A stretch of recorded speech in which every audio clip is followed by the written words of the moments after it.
June 1462. The most powerful army on earth, led by Sultan Mehmed the Conqueror, reaches the gates of Tagavest. But they don't find a battlefield. They find a nightmare. 20,000 bodies, men, women, and children, all impaled on wooden stakes, stretching for miles. The smell of death is so thick that even the bravest turn away. This was the calling card of one man, a prince who was trained by the Sultan, but became his most terrifying enemy. His name was Vlad III, but history remembers him by a much darker name, Dracula. Today, we uncover the blood-soaked truth behind the legend. To understand the monster, we must go back to his childhood. In 1442, Vlad and his brother Radu were sent to the Ottoman court as political hostages. They lived in luxury, but for Vlad, it was a golden cage. While his brother Radu embraced the Ottoman culture and became a favorite of the Sultan, he arrested them all. Some were forced to build his castle until they dropped dead. Others were impaled immediately. He cleaned the streets of crime by executing every thief and beggar. He once left a golden cup by a fountain, and no one dared to steal it. In Vlad's world, there was only one punishment for everything: the stake. The conflict with the Ottomans was now inevitable. In 1461, Vlad refused to pay the annual tribute to Sultan Mehmed. When the Sultan sent envoys to collect it, Vlad committed an unthinkable act. He claimed they refused to take off their turbans in his presence, so he had the turbans nailed to their heads. This was a direct declaration of war against the greatest empire in the world. Sultan Mehmed the Conqueror, the man who took Constantinople, marched north with 60,000 men. Vlad knew he couldn't win a head-on battle against the Janissaries. He turned to guerrilla warfare. He poisoned the wells, burned the crops, and even sent people with the plague into the Ottoman camps. He wanted to turn the land of Wallachia into a living hell for the invaders. The climax came on the night of June 17, 1462. In a daring suicide mission, Vlad and his elite knights disguised themselves as Turks and charged into the Ottoman camp. Their target was the Sultan's tent. In the total darkness, chaos erupted. Soldiers killed their own comrades in the confusion. Vlad was searching for Mehmed's head, but he attacked the wrong tent.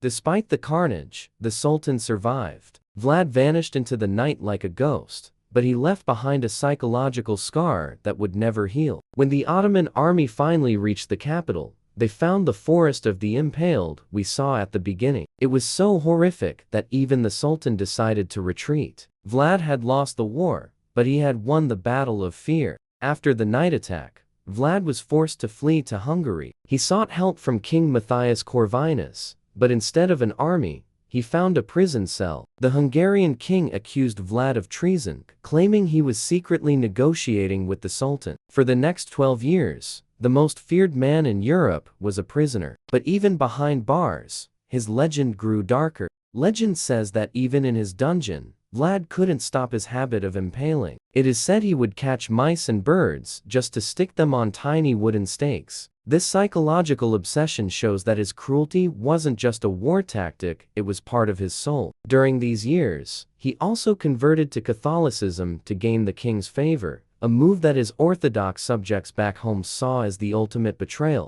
But there was a softer side to this monster, or so it seemed. While in Hungary, he married a relative of the king, Ilona Shilgi. They had 2 sons. Imagine being the child of Dracula, growing up in the shadow of a man who had killed thousands. This period of his life is often ignored by history, but it shows a man desperately trying to rebuild a legacy that was already soaked in blood. In 1475, the world changed again. The Ottomans were pushing deep into Europe, and the Hungarian king realized he needed a monster to fight a monster. Vlad was released from prison. He was older, grayer, but his heart was still filled with the same cold fire. He reclaimed his throne for the third and final time, but the land he returned to was a graveyard of his own making. His final reign lasted only 2 months. In December 1476, Vlad marched into battle against the Ottomans one last time. But this time, the shadows didn't protect him. The details of his death are a mystery. Some say he was betrayed by his own soldiers. Others say he was mistaken for a Turk and killed by his own allies. But the most chilling theory is that he was hunted down by the elite janissaries he once studied as a boy.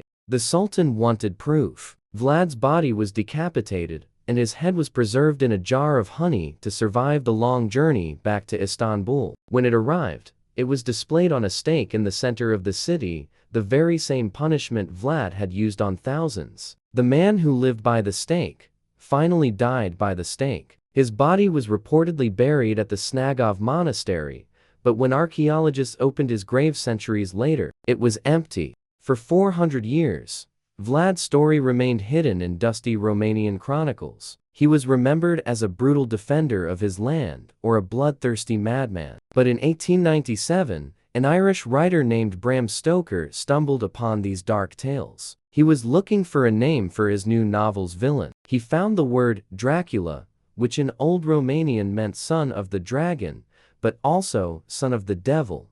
The transformation had begun. Stoker never visited Transylvania. He blended Vlad's real cruelty with ancient vampire folklore. He turned the historical prince into an immortal monster who feeds on the living. Today, the world knows Dracula as a cape-wearing vampire in a castle. But the real Dracula didn't drink blood from necks. He watched it pour from thousands of stakes. The fiction is terrifying, but the history is far worse.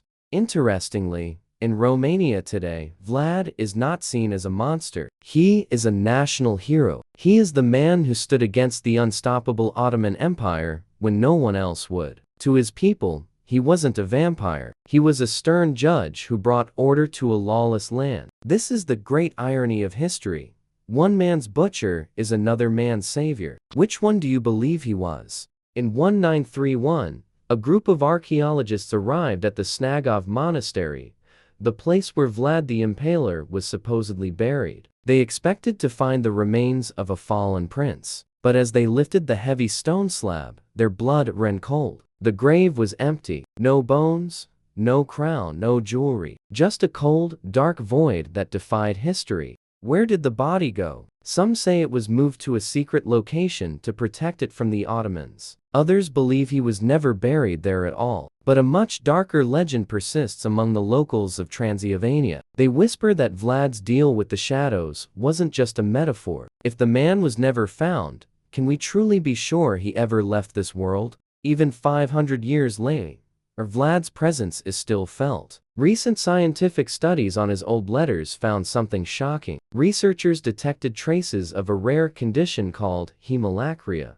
It means Vlad may have literally cried tears of blood. Imagine the psychological effect on his enemies, seeing a man who wept blood while he watched them die. The legend of the vampire wasn't just built on imagination. It was built on a terrifying biological reality. But it doesn't end there. In a strange twist of fate, King Charles III of the United Kingdom revealed that he is a distant relative of Vlad the Impaler. The blood of the most feared man in history still flows through the veins of modern royalty. The legacy of the dragon didn't die in 1476. It transformed, waiting for the world to remember its true name. The mystery of Vlad's death doesn't end with the severed head in a jar of honey. For centuries, the location of his body has sparked intense debate. In the 1970s, another excavation at a different site revealed a shocking find, a skeleton wearing the clothes of a Romanian prince, but with the head missing. Is this the true resting place of the Impaler? Or was his body stolen by those who believed he could be resurrected? The more we dig,